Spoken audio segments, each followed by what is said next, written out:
আজকের ভিডিওটা সবার জন্য নয়, ভিডিওটা তাদের জন্য যারা স্বপ্ন দেখতে ভালোবাসে।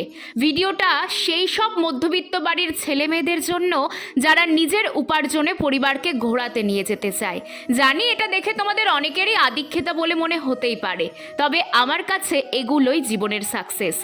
আজ একটা স্বপ্ন পূরণের গল্প বলবো তোমাদের। জানো, আমি খুব ছোটবেলায় আমার এক রিলেটিভের সাথে মায়াপুরে ঘুরতে এসেছিলাম, আর তখন এসে থেকেছিলাম চাটাইয়ের এক কুঠিরে। তখন ইসকনের বড় বড় ভবনগুলো দেখে আমার রিলেটিভকে বলেছিলাম, এই বিল্ডিংগুলো কিসের, কারা থাকে? তখন সে উত্তর দিয়েছিল, ওগুলোতে মানুষ ঘুরতে এসে থাকে। আমি জিজ্ঞেস করেছিলাম, আমরা থাকছি না কেন? সে উত্তরে বলেছিল, ওখানে থাকতে বেশি টাকা লাগে। জানো, ওই বয়সেই নিজেকে বলেছিলাম, বড় হয়ে আমি নিজের টাকাতেই ওই বিল্ডিংগুলোতে এসে থাকবো। শ্রীকৃষ্ণ বোধহয় ওই বাচ্চা মেয়েটার কথা শুনে ফেলেছিল, তাই আজ সেই সুযোগটা করে দিয়েছে।